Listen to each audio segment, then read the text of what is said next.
അമ്മേ പരിശുദ്ധമേ, അമ്മേ പരിശുദ്ധമേ, ദൈവമാതാവേ, കൃപാസനത്തിലൂടെ ഞങ്ങൾക്കും ഞങ്ങളുടെ ദേശത്തിനും അമ്മ മധ്യസ്ഥം തേടി തന്ന എല്ലാ അനുഗ്രഹങ്ങൾക്കും കൃപകൾക്കും ഞങ്ങളിപ്പോൾ ഹൃദയം നിറഞ്ഞ നന്ദി പറയുന്നു.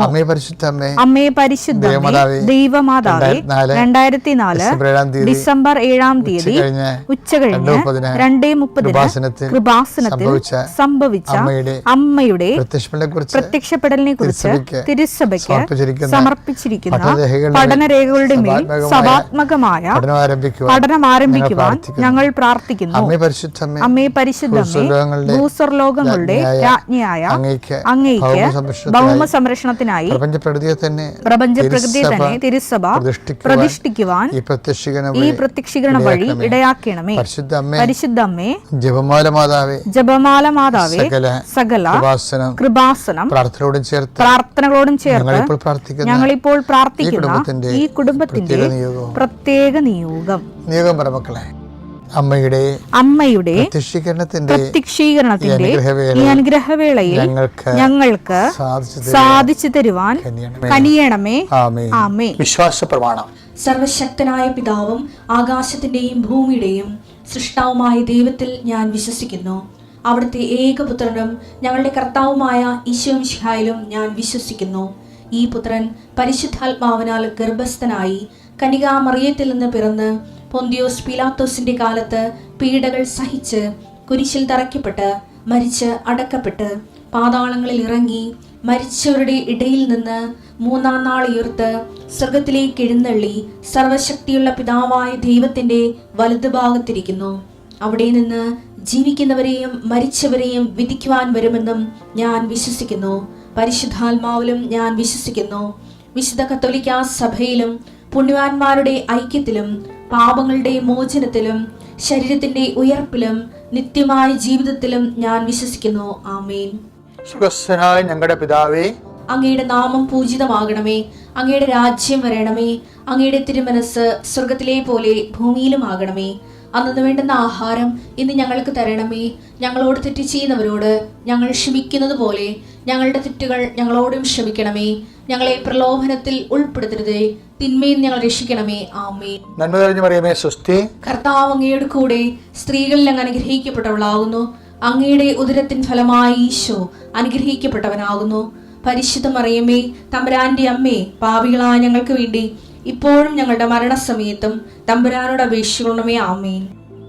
എൻ്റെ കർത്താവിൻ്റെ ഉന്നതമായ നാമത്തിന് സ്വസ്ഥം ചെയ്യുന്നു. എൻ്റെ കർത്താവിൻ്റെ വിശുദ്ധ പൗരോഹിത്യത്തെ മഹത്വപ്പെടുത്തണമേ. എൻ്റെ കർത്താവ് സഭയിലുള്ള സാന്നിധ്യം പ്രകടമാക്കണമേ. 39 വർഷം ഞാൻ അർപ്പിച്ച കൃപാന്റെ യോഗ്യതയാൽ കൃപാസനത്താരെ ജീവനോടെ പ്രത്യക്ഷപ്പെട്ട പരിശുദ്ധ അമ്മയുടെ മാധ്യസ്ഥതയാൽ 10,000കണക്കിന് മക്കള് കർത്താവ് ഉടമ്പടി എടുത്ത് ജീവിക്കുന്നുണ്ട്. ഈശോയെ, അവരിന്ന് രാവിലെ ചെല്ലുന്ന പ്രത്യക്ഷ പ്രാർത്ഥനയോട് ചേർത്തുകൊണ്ട് അങ്ങനെ മക്കളുടെ കണ്ണുനീര് ഇപ്പോൾ ഒപ്പിയെടുക്കണമെന്ന് പ്രാർത്ഥിക്കുന്ന ഈശോയെ, അങ്ങനെ മക്കൾ ഇന്ന് അങ്ങനെ ആശ്രയിച്ചുകൊണ്ട് ഈ പ്രാർത്ഥനയെ കൂടിക്കൊണ്ട് നടന്നു പോകുന്ന സ്ഥാപനങ്ങൾ, കർത്താവുടെ ഇൻ്റർവ്യൂകൾ, ടെസ്റ്റുകൾ, പരീക്ഷകൾ, അവരുടെ ജീവിത യാപനങ്ങൾക്ക് വേണ്ടി കുടുംബം പോറ്റാൻ വേണ്ടി അവരുടെ അധ്വാനങ്ങൾ, തൊഴിലുകൾ, അവരെടുക്കുന്ന കാര്യങ്ങളെല്ലാം, അവരെന്ത് കാര്യമാണ് അവരുടെ മനസ്സിനെ വേദനിപ്പിക്കുന്നത്, ഏത് കാര്യമാണോ ചിന്തയാണോ അവരുടെ മനസ്സിനെ അലട്ടണത്, അതെല്ലാം കർത്താവിൻ്റെ നാമത്തിൽ പരിശുദ്ധമ ദേവമാതാവിൻ്റെ മധ്യസ്ഥത്തിൽ ഞാൻ ഈശോയ്ക്ക് ഏൽപ്പിച്ചുകൊണ്ട് പൂർണ്ണമായി കർത്താവിൽ നിങ്ങൾ അതിൽ നിന്ന് വിടുവിക്കട്ടെ എന്ന് പ്രാർത്ഥിക്കുന്നു. നിൻ്റെ വലത്തും ഇടത്തും വീട്ടിലും വഴിയിലും ജലത്തിലും കരയിലും മുകളിലും ഹൃദയത്തിലും കർത്താവിൻ്റെ സാന്നിധ്യം ഉണ്ടാകട്ടെ. നിൻ്റെ സംസാരങ്ങൾ, എടുക്കുന്ന തീരുമാനങ്ങൾ, അത് നല്ലതോ ചീത്തയായാലും നടപ്പിൽ വരുത്താൻ പരിശുദ്ധാത്മാവിൻ്റെ പ്രത്യേക ക്രമീകരണം നിനക്ക് ലഭിക്കട്ടെ. ദൈവത്തിലെ തർക്കങ്ങൾ നിൻ്റെ കുടുംബത്തിലുണ്ടെങ്കിൽ, സഹോദരങ്ങൾ തമ്മിൽ, മാതാപിതാക്കന്മാർ തമ്മിൽ എല്ലാം ഉണ്ടാകുന്ന തർക്കങ്ങൾ എത്രയും വേഗം പരിഹരിക്കപ്പെടുന്നതിന് വേണ്ടി നീ ഏത് ഭവനത്തിൽ പ്രവേശിച്ചാലും ആ ഭവനത്തിന് സമാധാനം ആശംസിക്കാൻ അല്ല ചെയ്ത കർത്താവിൻ്റെ അപ്പോസ്തലികമായ അധികാരത്താൽ ഞാൻ നിൻ്റെ കുടുംബത്തിന് സമാധാനം ആശംസിക്കുന്നു. ഹൃദയത്തിലെ ബ്ലോക്കുള്ളവരുണ്ട്, കരളിന് ഫാറ്റി ലിവറുള്ളവരുണ്ട്, കിഡ്നിക്ക് ബൾജിങ്ങുള്ളവരുണ്ട്, ചുരുങ്ങുന്നവരുണ്ട്, അതുപോലെ നട്ടലിന് കശേക തെറ്റിപ്പോയവരുണ്ട്, പലതരത്തിലും ജോലി എടുക്കാൻ പറ്റാത്തവരുണ്ട്, ഇനി വേറെടുത്ത കുഞ്ഞുങ്ങളെ പോറ്റുമെന്ന് ഓർത്തുകൊണ്ട് കണ്ണീരിടുന്നവരുണ്ട്. അവരെല്ലാം കൃപാസനത്താറെ ജീവനോടെ പ്രത്യക്ഷപ്പെട്ട പരിശുദ്ധ അമ്മയുടെ മാധ്യസ്ഥത്തെ നീശോനാമത്തെ സൗഖ്യം പ്രാപിക്കട്ടെ. നിത്യപിതാമത്വനും പരിശുദ്ധാത്മാവായ സർവ്വീശ്വരൻ നീക്കാമേ. എൻ്റെ മക്കളെ, കുറേ ഈ ജീവിത പ്രശ്നങ്ങളെ അവനെ പ്രാർത്ഥനയെ സ്പാർക്ക് ചെയ്യാൻ, പ്രാർത്ഥനയ്ക്ക് പൊരിയുണ്ടാകാൻ. അപ്പോൾ നമ്മൾ കിക്ക് ചെയ്യുമ്പോൾ എന്തുകൊണ്ടാണ് സ്പാർക്ക് ചെയ്തിട്ടല്ലേ ഈ ബൈക്ക് സ്റ്റാർട്ടാകണത്. അപ്പം അതുപോലെ തന്നെയാണ് പ്രാർത്ഥനയ്ക്ക് പൊരിയുണ്ടാക്കാൻ വേണ്ടിയുള്ള ഏറ്റവും വലിയ സംഭവം. പ്രാർത്ഥിക്കുന്ന വിഷയത്തെക്കുറിച്ച് നമ്മളത് മീൻ ചെയ്താൽ മതി, നമ്മൾ ഉദ്ദേശിച്ചാൽ മതി. അപ്പോൾ ഉദ്ദേശിക്കുമ്പോൾ ദൈവസ്നേഹം ഉണ്ടാകണം, ദൈവവിശ്വാസം ഉണ്ടാകണം, പ്രത്യാശ ഉണ്ടാകണം. ലൂക്ക 10:26 അവൻ ചോദിച്ചു നിയമത്തിൽ എന്ത് എഴുതിയിരിക്കുന്നു? നിയമത്തിൽ എന്ത്, അതായത് വചനത്തിൽ എന്ത് എഴുതിയിരിക്കുന്നു, നീ എന്ത് വായിക്കുന്നു? അതാണ് പ്രശ്നം. What you mean it. അതെ, വചനത്തിൽ എന്ത് എഴുതിയാലുവേ ഓരോ അണ്ണന്മാരത് എങ്ങനെ മനസ്സിലാക്കണമെന്നില്ലേ. ഇതുപോലെ പ്രാർത്ഥന നമ്മൾ ഒത്തിരി വാരിക്കെട്ടി പ്രാർത്ഥിക്കും. അപ്പോൾ ചിലരുടെ പ്രാർത്ഥന അവരെ ഉദ്ദേശിച്ചാണ് പ്രാർത്ഥിക്കുന്നത്. ചില പ്രാർത്ഥന അത് ഇങ്ങനെ ഓട്ടോമാറ്റിക്കായിട്ട് പ്രാർത്ഥിച്ച് പോകുന്നതാണ്. അപ്പോൾ അത് ഇപ്പോൾ നമ്മളത് പ്രാർത്ഥിക്കുന്ന മീൻ ചെയ്യണം, നമ്മളത് ഉദ്ദേശിക്കണം. കാര്യം ഇപ്പം തന്നെ അതാണ് രോഗിയോടും കർത്താവ് ചോദിക്കും, നീ യഥാർത്ഥത്തിൽ സുഖം പ്രാപിക്കാൻ ആഗ്രഹിക്കുന്നുണ്ടോ? യോഹന്നാൻ 5:6. അവൻ അവിടെ കിടക്കുന്നത് യേശു കണ്ടു. അവൻ വളരെ നാളായി കിടപ്പിലാണെന്നറിഞ്ഞ്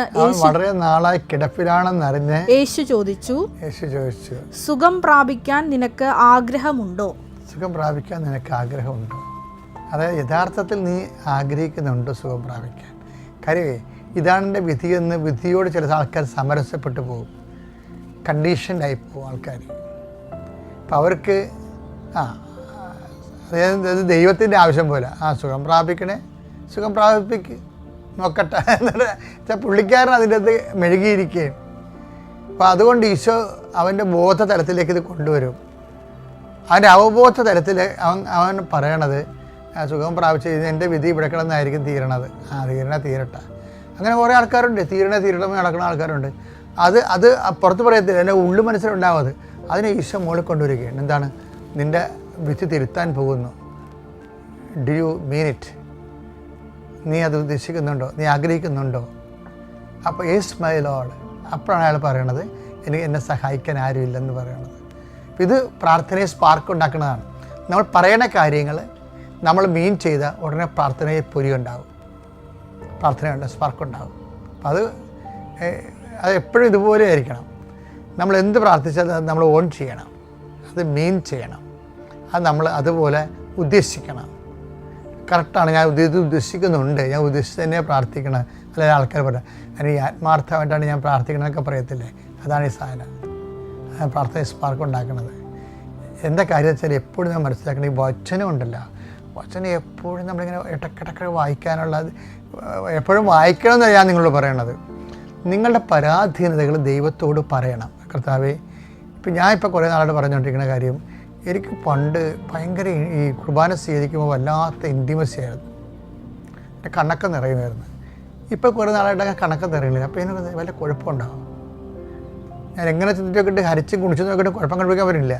അപ്പോൾ ഞാനിപ്പോൾ ഈശോയെ പറയാൻ തുടങ്ങി, ഈശോയെ എനിക്ക് കമ്മ്യൂണിയൻ സ്വീകരിക്കുമ്പോൾ ഒരു ഇൻറ്റിമസി വേണം മുമ്പത്തേക്കാളും. ഉണ്ട്, ഇല്ലെന്നല്ല, മുമ്പത്തേക്കാൾ ഇതിന് ഒരു ആത്മീയത അനുഭവത്തിൽ അറ്റമാർദ്ദയും ഇല്ലേ. അത് നമ്മൾ കുറേ ക്ലേശത്തിൽ പ്രാർത്ഥിക്കുമ്പോഴാണ് അതിനൊക്കെ കുറച്ചുകൂടി വിലയുള്ളത്. അല്ല, നിങ്ങളൊക്കെ ഓർക്കണത് ഇതിൻ്റെ ക്ലേശം കഴിയട്ടെ. ചില ആൾക്കാർ ഉടമ്പടി തിരി വാങ്ങിച്ചുകൊണ്ട് പോകും.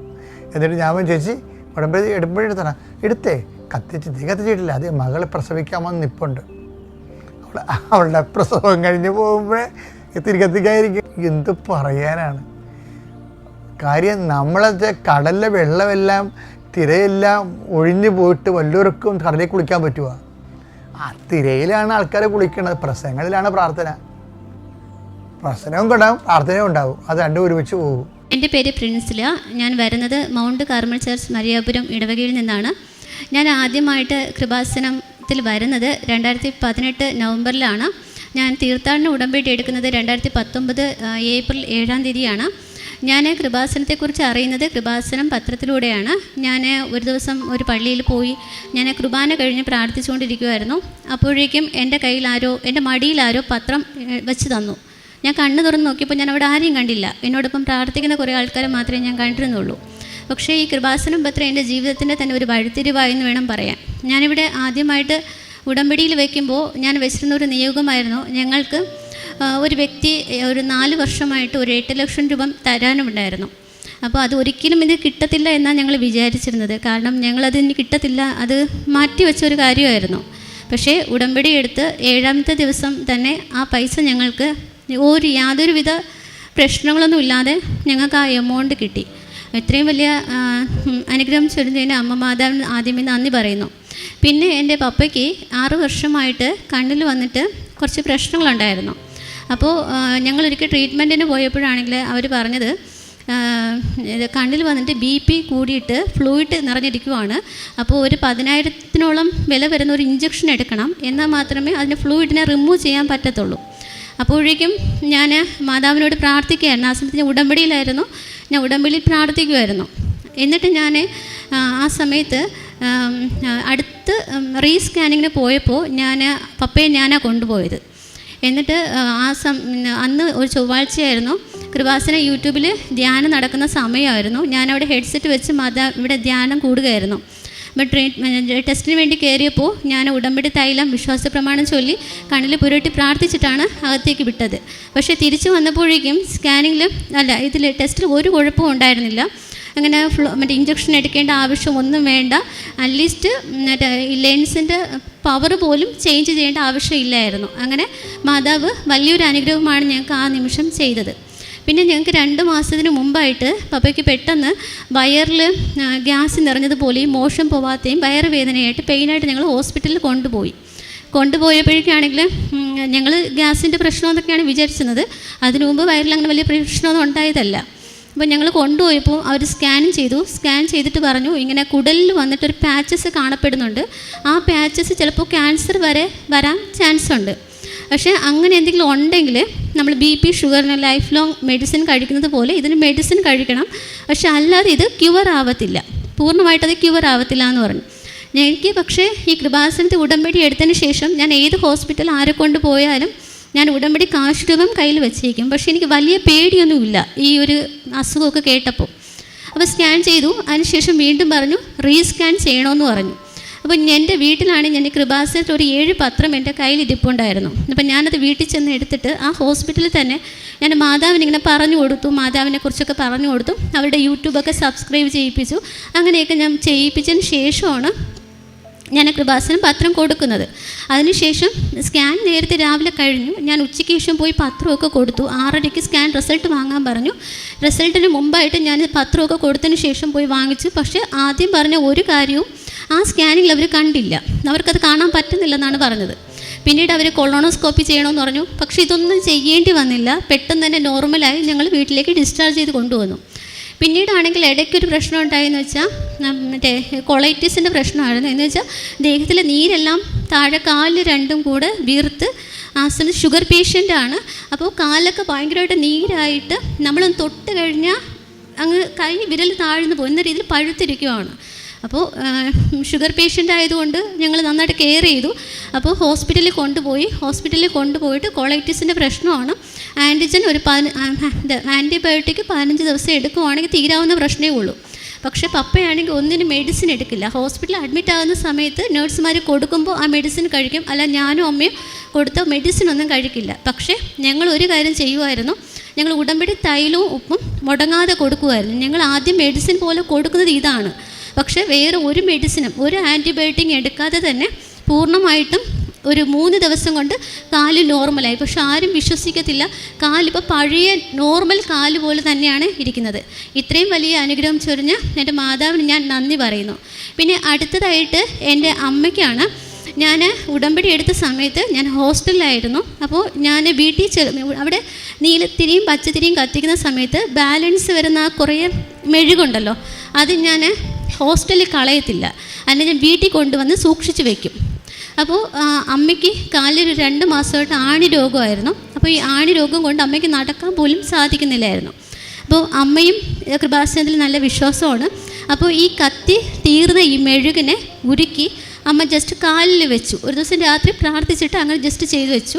പക്ഷേ 2 മാസമായിട്ട് നടക്കാൻ പറ്റാത്ത അമ്മ ഈ മെഴുകിനെ ഉരുക്കി കാലിൽ വെച്ചപ്പോൾ അന്ന് തന്നെ അത് പൂർണ്ണമായിട്ടും ക്യൂറായി.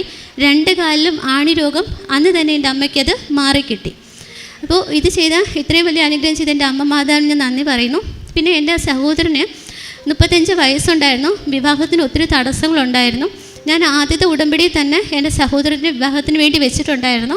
അപ്പോഴേക്കും ഒരു 2 മാസം കഴിഞ്ഞ് വിവാഹം ഉറപ്പിക്കുകയും ഒരു 3 മാസം കഴിഞ്ഞപ്പോൾ തന്നെ വിവാഹം നടക്കുകയും ചെയ്തു. പിന്നെ കോവിഡ് സമയമായിരുന്നു. സഹോദരൻ ഗൾഫിലായിരുന്നു. സഹോദരന് കോവിഡ് വന്നു. ഭയങ്കര ക്രിട്ടിക്കൽ സ്റ്റേജ് ആയിരുന്നു. പക്ഷേ ഞാൻ കൃപാസനത്തിൽ വിളിച്ച് ഞാൻ പ്രാർത്ഥനാ സഹായം ചോദിച്ചു. പക്ഷേ നമ്മൾ കൃപാസനത്തിൽ വിളിക്കുമ്പോൾ അവർ ഭയങ്കര പോസിറ്റീവ് അപ്രോച്ചായിട്ടാണ് നമ്മളോട് പറയുന്നത്. സുഖമാവും അന്ന് സാക്ഷ്യം പറഞ്ഞാൽ മതി, ആ ഒറ്റ പോയിൻ്റ് അവർ പറയത്തുള്ളൂ. പക്ഷേ എന്തെന്നറിയില്ല, പെട്ടെന്ന് തന്നെ അത് സുഖമായി. പിന്നെ നാട്ടിലല്ലാത്തത് കൊണ്ട് അവർക്ക് കുഞ്ഞൊക്കെ ഉണ്ടാകാൻ കുറച്ച് ലേറ്റായി, ഒരു 4 വർഷത്തോളമായി. പിന്നെ അവസാനം അവർ നാട്ടിൽ വന്നപ്പോഴേക്കും ഇങ്ങനെ 2 പേർക്കും ചെറിയ പ്രോബ്ലം ഒക്കെ ഉണ്ടെന്ന് പറഞ്ഞു. പക്ഷേ ഞാനും അമ്മയും വിശ്വാസ പ്രമാണം ചൊല്ലി ഉടമ്പടി തൈലവും ഉപ്പും ഇവർ അറിയാതെ തന്നെ ഞങ്ങളുടെ വിശ്വാസമാണ്. അപ്പം ഞങ്ങൾ ഫുഡിലൊക്കെ മിക്സ് ചെയ്ത് കൊടുക്കുമായിരുന്നു. ട്രീറ്റ്മെൻറ്റ് എടുക്കാൻ വേണ്ടിയിട്ട് അവർ നോക്കിയത്, ട്രീറ്റ്മെൻറ്റൊക്കെ എടുക്കാൻ നോക്കി. പക്ഷേ ഞങ്ങൾ പറഞ്ഞു 3 മാസം നോക്കിയിട്ട് ബാക്കി ചെയ്തു. പക്ഷേ ഞങ്ങൾക്ക് നല്ല ഉറപ്പുണ്ടായിരുന്നു ഞങ്ങളുടെ അമ്മ മാതാവിനെ. ആ മാസം തന്നെ അവൾ പ്രഗ്നൻ്റായി. ഇപ്പോൾ 9ാം മാസമാണ്. പിന്നെ എൻ്റെ ചേച്ചിക്ക് ഡെലിവറി സമയത്ത് അവൾക്ക് 3 ഓപ്പറേഷൻ കഴിഞ്ഞതാണ്. അപ്പോൾ 2 വർഷമായിട്ടും അവൾക്ക് നല്ല വയറുവേദനയാണ്. അവൾ വയറെപ്പോഴും നല്ല വീർത്തായിരിക്കുന്നത്. അപ്പോൾ വയറുവേദനയായിട്ട് എപ്പോഴും പറയും. പക്ഷേ സ്കാനിങ്ങിനൊക്കെ നമുക്ക് ഭയങ്കര എന്ന് വെച്ചാൽ അവൾക്ക് തന്നെ പേടിയാണ്. വയറ് വീർത്തിരിക്കുന്നത് കൊണ്ട് എന്തെങ്കിലും പ്രോബ്ലം കാണും എന്നൊക്കെ പറഞ്ഞിട്ട് അവൾക്ക് തന്നെ പേടിയാണ്. പക്ഷേ ഞാൻ എപ്പോഴും ആര് ഹോസ്പിറ്റലിൽ പോയാലും ഞാൻ കൂടെ പോകും. കാരണം എൻ്റെ വിശ്വാസം എനിക്ക് ഉടമ്പടി കാശുരൂപമാണ്. അപ്പോൾ അവൾ അന്ന് സ്കാനിങ്ങിന് പോയപ്പോൾ എനിക്ക് പോകാൻ പറ്റിയില്ല, ഞാൻ ക്ലാസ്സിലായിരുന്നു. പക്ഷെ അവൾ സ്കാനിങ്ങിന് പോകുന്ന നിമിഷം ഞാൻ ഫോൺ ചെയ്തു, നീ കയറിയോ എന്ന് ചോദിച്ചു. അപ്പോൾ ഒന്ന് കയറി എന്ന് പറഞ്ഞു. ആ സമയത്ത് ഞാൻ കാശുരൂപം എടുത്ത് എൻ്റെ വയറ്റിൽ വെച്ച് ഞാൻ വിശ്വാസ പ്രമാണം ചൊല്ലി പ്രാർത്ഥിച്ചു. കാരണം അവൾക്ക് 2 കുഞ്ഞു മക്കളാണ്, വേറെ ആരും നോക്കാനൊന്നുമില്ല എന്നൊക്കെ വെച്ച് പ്രാർത്ഥിച്ചു. അപ്പോഴേക്കും സ്കാനിങ് കഴിഞ്ഞ് അവൾ തിരിച്ചു വന്നപ്പോൾ അവൾ പേടിച്ചതുപോലൊന്നും ഉണ്ടായില്ല. സ്കാനിങ്ങിൽ ഒരു പ്രശ്നവും ഇല്ല. ജസ്റ്റ് അവൾ ഡെലിവറി സമയത്ത് ഉണ്ടാകുന്ന ചെറിയൊരു പെയിനാണ് അവൾക്ക് വരുന്നത്. ഗ്യാസിൻ്റെ പ്രശ്നമാണ്, വേറെ പ്രശ്നമൊന്നുമില്ല. ഒരു ഗ്യാസിൻ്റെ 2 ടാബ്ലറ്റ് കൊടുത്ത് അവൾക്ക് വീട്ടിൽ വന്നു. ഇത്രയും വലിയ അനുഗ്രഹം ചെയ്ത് എൻ്റെ അമ്മ മാതാവിന് നന്ദി പറയുന്നു. പിന്നെ എൻ്റെ ചേച്ചിയുടെ മോന് ഇപ്പോൾ 10 വയസ്സാണ്. ഒരു 4 വർഷത്തിന് മുമ്പ് അവന് കഠിനമായ പനി വന്നു, ഒരു 3 വർഷത്തിന് മുമ്പ്. അപ്പം നല്ല പനിയായിരുന്നു. ഹോസ്പിറ്റലിലൊക്കെ കൊണ്ടുപോയിട്ടും വിട്ടുമാറാത്ത പനിയാണ്. അപ്പോൾ ഞാൻ ഉടമ്പടി കാശുരൂപം വെച്ച് അവൻ്റെ മോൻ്റെ പോക്കറ്റിൽ പിൻ ചെയ്ത് വെച്ച് ഞാൻ പ്രാർത്ഥിച്ചു. പക്ഷേ എൻ്റെ നല്ല വിശ്വാസമാണ്, ഞാൻ എവിടെ പോയാലും ഏത് പള്ളി ഞാൻ എന്നും കുർബാനയ്ക്ക് പോകുമ്പോൾ ഞാൻ എൻ്റെ കുടുംബത്തിലെ എല്ലാവരുടെയും ഫോട്ടോ ഞാൻ കയ്യിൽ വെച്ചിട്ടുണ്ട്. അപ്പം ഞാൻ ഇതും കൊണ്ടായിരിക്കും അവരെയും കൊണ്ടായിരിക്കും കുർബാനയ്ക്ക് പോകുന്നത്. എന്നിട്ട് ഞാൻ അവർക്ക് ആർക്ക് സുഖമില്ലെങ്കിലും ഞാൻ ഇവരുടെ ഫോട്ടോയിൽ ഉടമ്പടി തൈലം അവരുടെ നെറ്റിയിൽ പുരട്ടിയിട്ട് ഈ മാതാവിൻ്റെ ഉടമ്പടി കാശുരൂപം ചേർത്ത് ഞാൻ അവരെ പൊതിഞ്ഞ് വയ്ക്കും. എന്നുവെച്ചാൽ പ്രാർത്ഥിച്ച് ബൈബിളിനകത്ത് വയ്ക്കും. പക്ഷേ എൻ്റെ വിശ്വാസമാണ്, ഒരു ദിവസത്തിനകത്ത് കൂടുതൽ ആ ബൈബിളിൽ ഇരിക്കേണ്ട ആവശ്യമില്ല. അതിനു മുമ്പ് മാതാവ് അവർക്ക് സുഖം കിട്ടിയിരിക്കും. കാരണം ഇവിടെ ഉടമ്പടി എടുത്തതിന് ശേഷം ഞങ്ങൾ പലതായിട്ടൊന്നും ട്രീറ്റ്മെൻ്റ് ഒന്നും പോയിട്ടില്ല. അഥവാ ഹോസ്പിറ്റലിൽ പോയാലും ഞങ്ങളുടെ മെഡിസിൻ എന്ന് പറയുന്നത് ഈ ഉടമ്പടി തൈലവും ഈ ഉടമ്പടി ഉപ്പും മാത്രമാണ്. പിന്നെ എൻ്റെ ആവശ്യങ്ങളായിരുന്നു, ഞാൻ ഉടമ്പടിയിൽ വയ്ക്കാത്ത 2 നിയോഗങ്ങളായിരുന്നു. പെട്ടെന്നായിരുന്നു എനിക്ക് ഒരു നടുവേദന വന്നു. പിന്നെ അതുപോലെ തന്നെ തൊണ്ടയ്ക്ക് ഭാരമായിട്ട്, കാരണം ഇങ്ങനെ കുനിയുമ്പോഴൊക്കെ വലിയ തൊണ്ടയിൽ നിന്നൊക്കെ താഴോട്ട് വരുന്നത് പോലെ കഠിനമായിട്ട് ഭാരമായിട്ടൊക്കെ തോന്നി. 2 ദിവസം ഉണ്ടായിരുന്നു. പക്ഷേ ഞാൻ ഉടമ്പടി തൈലം പുരട്ടി വിശ്വാസ പ്രമാണം ചൊല്ലി പ്രാർത്ഥിച്ചു. പക്ഷേ ആ നിമിഷം തന്നെ എനിക്കത് വിട്ടുമാറി. ആ നടുവേദന ഇതുവരെയും കാലത്ത് എനിക്ക് വന്നിട്ടില്ല. പക്ഷേ കഠിനമായ നടുവേദനയായിരുന്നു. പക്ഷേ ഉടമ്പടി തൈലം പുരട്ടി പ്രാർത്ഥിച്ചു. അതിനോടൊപ്പം തന്നെ കൃപാസനം പത്രത്തിൽ കൊടുത്തിരുന്ന എല്ലാ സാക്ഷ്യങ്ങളും വായിച്ച് പ്രാർത്ഥിക്കുമായിരുന്നു ഞാൻ. അപ്പോൾ നടുവേദന ഇങ്ങനെയുള്ള അസുഖങ്ങളുള്ള അവരുടെ സാക്ഷ്യം വായിച്ച് ഞാനും റിപ്പീറ്റഡായിട്ട് അതിനെ വായിക്കുമായിരുന്നു. അങ്ങനെ എൻ്റെ അമ്മ മാതാവ് എന്നെ സുഖപ്പെടുത്തി. പിന്നെ അടുത്തതായിട്ട് പറയാനുള്ളത്, എനിക്കാണെങ്കിൽ ഇങ്ങനെ ശരീരത്തിൽ വന്നിട്ട് ചിലന്തി കടിച്ചതാണ്. പക്ഷേ അത് എക്സ്ട്രീം ആയിരുന്നു. അപ്പോൾ അത് ബ്ലഡിൽ പകർന്നു. പക്ഷേ ഇതൊന്നും എനിക്കറിയത്തില്ല. ഞാൻ ഈ അസുഖത്തിനൊന്നും വലുതായിട്ട് പ്രാർത്ഥിക്കില്ല. കാരണം എനിക്ക് വേറെയും കുറേ ആവശ്യങ്ങളൊക്കെ ഉള്ളതുകൊണ്ട് ഇതൊക്കെ ഞാൻ നിസ്സാരമായിട്ടാണ് കരുതുന്നത്. പക്ഷേ അച്ഛൻ്റെ മറ്റേ കൃപാസനം യൂട്യൂബ് ധ്യാനത്തിൽ പറയും, വേദനയുള്ള ഭാഗത്ത് കൈവച്ച് പ്രാർത്ഥിക്കാൻ പറയുമ്പോൾ ഞാൻ പ്രാർത്ഥിക്കും. പക്ഷേ ഇതിനൊന്നും വലിയ പ്രാധാന്യം കൊടുത്തില്ല ഞാൻ. പക്ഷേ കൃപാസനം യൂട്യൂബ് ധ്യാനം നടക്കുമ്പോൾ ഒരു സന്ദേശം ലഭിച്ചു. ചിലന്തി വിഷം കടിച്ചതുപോലെ എന്തോ ഒന്ന് കടിച്ചിട്ട് ആ വിഷം ബ്ലഡിൽ പകരുകയും അതുകൊണ്ട് എപ്പോഴും ക്ഷീണമുള്ള ഒരാളെ മാതാവ് സുഖപ്പെടുത്തുന്നു എന്ന് പറഞ്ഞിട്ടൊരു സന്ദേശം ലഭിച്ചു. പക്ഷേ ആ സന്ദേശം എൻ്റേതായിരുന്നു. മാതാവ് വലിയൊരു രോഗത്തിൽ നിന്ന് എന്നെ സുഖപ്പെടുത്തി. കാരണം എനിക്കറിയില്ല അതിൻ്റെ വിഷം കൊണ്ടാണ് ബ്ലഡിൽ പകർന്നതെന്നും അതാണ് എൻ്റെ ക്ഷീണത്തിന് കാരണമെന്നും എനിക്ക് അറിയത്തില്ലായിരുന്നു.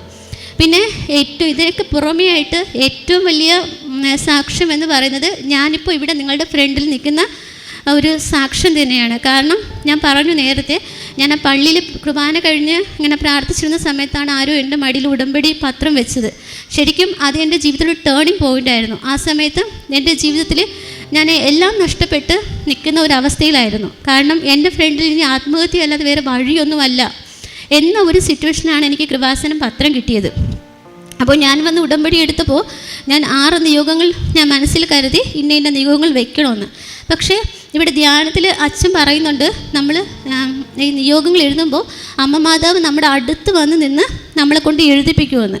പക്ഷേ ഞാൻ അറിഞ്ഞില്ല, എൻ്റെ ആദ്യത്തെ നിയോഗമായിട്ട് എനിക്ക് ആരോ പറഞ്ഞു തന്നു, ഈശോയുടെ മകളായിട്ട് ജീവിക്കണം, തെറ്റിൽ നിന്നകന്ന് വിശുദ്ധിയായി ജീവിക്കണം, എന്നും വിശുദ്ധ കുർബാനയ്ക്ക് പോകണം. പക്ഷേ ഇത് ഞാൻ ഒരിക്കലും മനസ്സിൽ പോലും വിചാരിച്ചില്ല എന്നും വിശുദ്ധ കുർബാനയ്ക്ക് പോകണമെന്ന്. പള്ളിയിൽ പോകും, ഞായറാഴ്ച മാത്രമേ പോകത്തുള്ളൂ. പക്ഷേ ഒരിക്കലും എന്നും കുർബാനയ്ക്ക് പോകണം എന്നൊന്നും ഞാൻ വിചാരിച്ചില്ല. പക്ഷെ അത് എന്തിനാണ് എഴുതിയെന്ന് ചോദിച്ചാൽ എനിക്കും അറിയത്തില്ല. ഞാൻ ഉടമ്പടി എടുത്തതിന് ശേഷവും പ്രാർത്ഥിക്കുമായിരുന്നു, പക്ഷേ എന്നും കുർബാനയ്ക്കൊന്നും പോകില്ല. പക്ഷെ കുറച്ച് മാസങ്ങൾ ശേഷം എൻ്റെ കാതിൽ എപ്പോഴും വിശുദ്ധ കുർബാനയുടെ സ്വരം മുഴങ്ങുമായിരുന്നു. ഞാൻ മലങ്കരയായിരുന്നു കല്യാണം കഴിക്കുന്നതിന് മുമ്പ്. അപ്പോൾ മലങ്കരയിലെ കുർബാന എപ്പോഴും കാതിലിങ്ങനെ മുഴങ്ങിക്കൊണ്ടേ ഇരിക്കുമായിരുന്നു. പക്ഷേ അത് ഭയങ്കര ഡിസ്റ്റർബൻസായി. കാരണം രാത്രിയൊന്നും ഉറങ്ങാൻ പറ്റില്ല. എപ്പോഴും കുർബാനയുടെ നമ്മുടെ ലൈൻസ് വന്നിട്ട് പ്രതിവാക്യങ്ങൾ വന്നിട്ട് ചെവിയിൽ മുഴങ്ങിക്കൊണ്ടേ ഇരിക്കുമായിരുന്നു. അങ്ങനെ ഞാൻ പിന്നെ സഹിയിട്ട് കുർബാനയ്ക്ക് പോയി. പിന്നെ ദിവസവും കുർബാനയോട് എന്തെന്നറിയാത്ത ഒരു ഇഷ്ടമായിപ്പോയി. ഈശോയെ പിന്നെ എന്തുകൊണ്ടാണ് ഈശോയുടെ മകളായിട്ട് ജീവിക്കണം എന്ന് സെനറ്റ്സിന് ആദ്യമായിട്ട് എഴുതിയത് പിന്നീട് എനിക്ക് മനസ്സിലായത്. പിന്നെ ഞാൻ എന്നും വിശുദ്ധ കുർബാനയ്ക്ക് പോകുമായിരുന്നു. പിന്നെ എനിക്ക് വിശുദ്ധ കുർബാന സ്വീകരിക്കാൻ പറ്റുന്ന കത്തോലിക്ക വിശ്വാസ രീതിയിലുള്ള ഒരു വിവാഹം കഴിക്കണമെന്ന് വളരെയധികം ആഗ്രഹിച്ചിരുന്നു. പക്ഷേ അതിന് ഒത്തിരി തടസ്സങ്ങളൊക്കെ ഉണ്ടായിരുന്നു. ഞാൻ ജോസഫ് അച്ഛനെ കണ്ടു. ജോസഫ് അച്ഛൻ എനിക്ക് മെസ്സേജ് എടുത്തു. അച്ഛൻ പറഞ്ഞു വിവാഹവും പള്ളിയിൽ വെച്ച് നടക്കും, പിന്നെ എന്താണ് ജോലിയും കിട്ടും എന്ന അച്ഛൻ്റെ ഒരു സന്ദേശം എനിക്ക് ലഭിച്ചു. പക്ഷേ എനിക്കതിൽ പൂർണ്ണമായിട്ട് വിശ്വാസമുണ്ട്. പക്ഷേ എന്നാലും അതിന് ഒത്തിരി തടസ്സങ്ങൾ വന്നു. ആ തടസ്സമെല്ലാം ഞാൻ വളരെയധികം നേരിട്ട് ഞാൻ വളരെയധികം കാത്തിരുന്നു. ഒത്തിരി പ്രയാസങ്ങളൊക്കെ അതിൻ്റെ ഇടയിൽ ഉണ്ടായി. അപ്പോൾ പക്ഷേ മാതാവിന് ഇഷ്ടമുള്ളൊരു മകൻ, നല്ലൊരു കുടുംബത്തിൽ തന്നെ എനിക്കൊരു മകനെ ഭർത്താവായിട്ട് ലഭിച്ചു. വിവാഹ കൂദാശ വളരെയധികം ബ്ലെസ്സിങ് ആയിരുന്നു. അതിനിടയിലാണ് പപ്പയ്ക്ക് അസുഖങ്ങളൊക്കെ ഉണ്ടായിരുന്നത്. പക്ഷേ വലിയ തടസ്സങ്ങൾക്കിടയിലും മാതാവ് വളരെയധികം വിവാഹ കൂദാശയ്ക്ക് ഉള്ള ഒരുക്കങ്ങളൊക്കെ മാതാവ് തന്നെയാണ് എല്ലാം ചെയ്തു തന്നത്. പിന്നെ ഈശോയെ സ്നേഹിക്കാൻ തുടങ്ങിയത് വേറൊരു കാര്യത്തിലൂടെയാണ്. ഞാൻ 2021 പള്ളിയിൽ കുരിശിൻ്റെ വഴി നടക്കുവാണ്. ഞങ്ങൾ മലങ്കര പള്ളിയാണ്. അപ്പോൾ ഞാനന്ന് എൻ്റെ പള്ളിയിലല്ല കുരിശിൻ്റെ വഴിക്ക് പോയത്, വേറെ അടുത്തുള്ളൊരു പള്ളിയിലാണ് കുരിശിൻ്റെ വഴിക്ക് പോയിരുന്നത്. ആ സമയത്ത് കുരിശിൻ്റെ വഴിക്ക് പോയപ്പോൾ ആ പള്ളിയിലൊരു പ്രത്യേകതയുണ്ട്. 14 സ്ഥലത്തിലും ഓരോരുത്തർ കുരിശ് ചുമന്ന് അടുത്ത സ്ഥലം വരെ കൊണ്ടുപോകും. അപ്പോൾ എൻ്റെ ഫ്രണ്ടിൽ ഒരു 7ാമത്തെ സ്ഥലം എത്തിയപ്പോൾ എൻ്റെ ഫ്രണ്ടിൽ നിന്നൊരു കുട്ടിയാണ് കുരിശ് ചുമന്ന് അടുത്ത സ്ഥലത്തേക്ക് കൊണ്ടുപോയത്. അങ്ങനെ കൊണ്ടുപോയപ്പോൾ എനിക്ക് ഭയങ്കര സന്തോഷം തോന്നി. അപ്പം എനിക്ക് തോന്നി ഞാനും ഈ പള്ളിയിലായിരുന്നെങ്കിൽ എനിക്കും ആ കുരിശ് ചുമന്ന് അടുത്ത് കൊണ്ടുവയ്ക്കാൻ ഞാൻ ആഗ്രഹിച്ചു. പക്ഷേ അപ്പോൾ എന്തായാലും കിട്ടില്ലല്ലോ, കാരണം ഞാൻ വേറെ പള്ളിയിലാളല്ലേ എന്ന് വിചാരിച്ചിട്ട്. പക്ഷേ ഞാൻ മനസ്സിൽ വിചാരിക്കുവാണ് അതിനേക്കാൾ വലിയ ഭാരമാണ് എൻ്റെ തോളിൽ ഈശോ തന്നിരിക്കുന്നത്. ഇതിന് ഞാൻ എവിടെ കൊണ്ടുവയ്ക്കും എന്നൊക്കെ ഞാൻ എൻ്റെ ജീവിതത്തിൽ ഓരോ കാര്യങ്ങളും ഞാനിങ്ങനെ ഓർത്ത് വരുവാണ്. കുരിശിൻ്റെ വഴി നടന്നുകൊണ്ടിരിക്കുകയാണ്. ആ സമയത്ത് എൻ്റെ ഈശോ, അതായത് നമ്മുടെ ഇവിടെ ആൾക്കാരെ കാണുന്ന ഈശോയാണ് എൻ്റെ മലങ്കര പള്ളിയിലെ ഈശോ. അപ്പോൾ ഇതാണ് ഈ ഈശോ വലിയ ഭാരമുള്ള കുരിശുമായിട്ട് ഞങ്ങളുടെ പള്ളിയുടെ ആനവാതിലിൽ സൈഡ് വന്നു. അപ്പോൾ അവിടെ ഒരു ഓൾട്ടർ ബോയ് ഈശോയുടെ കൂടെ ഉണ്ടായിരുന്നു. അവിടെ ഞങ്ങളുടെ കുരിശിൻ്റെ വഴി കഴിഞ്ഞിട്ട് അടുത്ത ആരാധന നടന്നുകൊണ്ടിരിക്കുന്ന സമയമായിരുന്നു. അപ്പോൾ അവിടെ നിന്ന് ഈശോ എന്നെ നോക്കുവാണ്. കാരണം ഞാൻ വേറെ പള്ളിയിലാണ്. എന്നെ നോക്കിയിട്ട് ഈശോയുടെ മുഖത്ത് നോക്കുന്നത് ഞാൻ ലേറ്റായി പോയി എന്ന ഒരു ഭാവത്തിലാണ് എന്നെ നോക്കുന്നത്. അപ്പം ഞാൻ ഈശോയോട് പറയുവാണ്, കുഴപ്പമില്ല, ആരും ഒന്നും പറയത്തില്ല, ഈശോ കയറി പൊയ്ക്കോ എന്ന് പറയുവാണ്. അപ്പോൾ വീണ്ടും എൻ്റെ മുഖത്ത് വീണ്ടും നോക്കുവാണ്. ഞാൻ പറഞ്ഞു കുഴപ്പമില്ല, കയറി പൊയ്ക്കോ എന്ന് പറഞ്ഞു. അപ്പോൾ ഈ ഭാരമുള്ള കുരിശുമായിട്ട് അത് ആരായിരുന്നാലും ആ ഒരു സീൻ കാണുവാണെങ്കിൽ ശരിക്കും നമ്മൾ ഒരിക്കലും വിശുദ്ധ കുർബാനയോ ഈശോയിനോ ഒന്നും നമ്മൾ മറക്കത്തില്ല. അത്രയ്ക്ക് ഈശോയ്ക്ക് വലിയ ഭാരമുള്ള കുരിശിന് ചുമന്ന് ഈ കാലൊക്കെ ഇഴഞ്ഞിഴഞ്ഞ് നമ്മുടെ അൾത്താരിലേക്ക് വരുവാണ്. അൾത്താരുടെ പകുതി ദൂരം എത്തിയപ്പോഴേക്കും എൻ്റെ കണ്ണിൽ നിന്ന് ആ സീൻ മറഞ്ഞു. പക്ഷെ അതിന് ശേഷമാണ് ഈശോയുടെ മകളായിട്ട് ജീവിക്കണം എന്ന ആ സെൻറ്റൻസ് ഞാൻ കൃപാസനം ആദ്യത്തെ ഉടമ്പടിയിൽ ആദ്യത്തെ നിയോഗമായി വെച്ചത് എനിക്ക് മനസ്സിലായത്. അതോടെ ഈശോ എനിക്ക് ഭയങ്കരമായിട്ട് സ്നേഹിക്കാൻ തുടങ്ങി. എന്നും വിശുദ്ധ കുർബാനയ്ക്ക് പോകാൻ തുടങ്ങി. അങ്ങനെ ഈ ഉടമ്പടി വഴി ശരിക്കും ഈശോയിലേക്ക് ജീവിക്കുന്ന ഒരു മകളായിട്ട് മാറാൻ പറ്റി. ശരിക്കും ഈ ഉടമ്പടി ഇല്ലായിരുന്നുവെങ്കിൽ ചിലപ്പോൾ ഈ സാക്ഷ്യം പറയാൻ ഞാൻ ഈ ഭൂമിയിൽ ഉണ്ടാകില്ലായിരുന്നു. എൻ്റെ ജീവിത അവസാനം വരെ ഞാൻ ഉടമ്പടിക്ക് സാക്ഷിയായി ജീവിക്കണമെന്നാണ് എൻ്റെ അമ്മ മാതാവിനോട് ഞാൻ പ്രാർത്ഥിക്കുന്നത്. ഇത്രയും വലിയ അനുഗ്രഹങ്ങൾ ചൊരിഞ്ഞ എൻ്റെ അമ്മ മാതാവിനും ഈശോയ്ക്കും ഞാൻ നന്ദി പറയുന്നു. വിശുദ്ധ ഗ്രന്ഥത്തിൽ യെശയ്യായുടെ പുസ്തകം 40-ാം അധ്യായം 29-ാം തിരുവചനം പറയുന്നു, തളർന്നവന് അവിടുന്ന് ബലം നൽകുന്നു, ദുർബലന് ശക്തി പകരുകയും ചെയ്യുന്നു. പ്രിൻസീല എന്ന മകള് തൻ്റെ ജീവിതത്തിലേക്ക് താൻ എങ്ങനെ ഈശോയെ ഇഷ്ടപ്പെട്ട് എങ്ങനെയാണ് ഈശോയെ സ്നേഹിച്ച് ഈശോയുടെ ഒരു മകളായി ഇന്ന് ജീവിക്കുന്നത്, തൻ്റെ ജീവിതത്തിലേക്ക് ചൊരിഞ്ഞ നിരവധിയായ കൃപകൾ ഒരിക്കലും കിട്ടില്ല എന്ന് വിചാരിച്ചിരുന്ന 8 ലക്ഷം രൂപ അത് നഷ്ടപ്പെട്ടു പോയി. കൊടുത്തവരിനി ഞങ്ങൾക്ക് തരില്ല, അവർ കൊടുക്കുന്നതിന് യാതൊരുവിധ ചിന്തകളും ആ മക്കളുടെ ഭാഗത്തും ഉണ്ടായിരുന്നില്ല. അവർ കൊടുക്കില്ല എന്ന് തന്നെ പറഞ്ഞിരുന്നതാണ്. അപ്പോൾ ഇവർക്ക് നഷ്ടപ്പെട്ടു പോയി, ഇവരത് ഉപേക്ഷിച്ചതാണ്. എന്നാൽ ഈ മകൾ നിയോഗം വയ്ക്കുന്നു. പിന്നീടത് ഇവർക്ക് ലഭിക്കുന്നത് എങ്ങനെയാണെന്ന് നാം കേട്ടു. അതുപോലെ തൻ്റെ കുടുംബത്തിലേക്ക് ഈ മകളുടെ പപ്പയ്ക്കും കുടുംബത്തിലെ ഓരോ അംഗങ്ങൾക്കുമൊക്കെ കിട്ടിയ സൗഖ്യം ഈ മകൾ തന്നെ ഇന്ന് ഇവിടെ വന്ന് സാക്ഷ്യം പറയുവാനായത്. ആത്മഹത്യ ചെയ്യണം എന്ന ഒരു ചിന്തയിൽ അങ്ങനെ തൻ്റെ ജീവിതം പോലും തനിക്കിനി വേണ്ട എന്നൊക്കെ ഒരു ചിന്തയിൽ നിന്ന മകളെ എങ്ങനെയാണ് കൃപാസന പത്രം ഇവിടെ എത്തിച്ചത്. അതായത് വിഷമസന്ധിയിലായിരിക്കുന്നവർക്ക് അവരുടെ ആ ദുർഘട സന്ധിയിൽ അവരെ രക്ഷിക്കുന്ന ഒരു ഡോക്യുമെൻ്റ് തന്നെയാണ് കൃപാസന പത്രം എന്നാണ് പല സാക്ഷ്യങ്ങളും നമ്മോട് പറയുക. അങ്ങനെ ഇന്ന് പരിശുദ്ധ അമ്മയെയും ഈശോയ്ക്കും വേണ്ടി ഒത്തിരിയേറെ സമയം ചിലവഴിക്കുന്ന, എല്ലാ ദിവസവും വിശുദ്ധ കുർബാനയെ സ്നേഹിച്ച് വിശുദ്ധ കുർബാനയിൽ പങ്കെടുത്തില്ലെങ്കിൽ ഈ മകൾക്ക് അന്ന് ബുദ്ധിമുട്ടാണ്. അങ്ങനെ വിശുദ്ധ കുർബാനയെ സ്നേഹിച്ച് ഈശോയെ സ്നേഹിച്ച് ഈ മകൾ തൻ്റെ ജീവിതം മുമ്പോട്ട് നയിക്കുന്നു. നമുക്ക് കരങ്ങളടിച്ച് ഈശോയ്ക്കും അമ്മയ്ക്കും നന്ദി പറയാം, ദൈവത്തെ മഹത്വപ്പെടുത്താം. യേശുവേ നന്ദി, യേശുവേ സ്തുതി, യേശുവേ ആരാധന.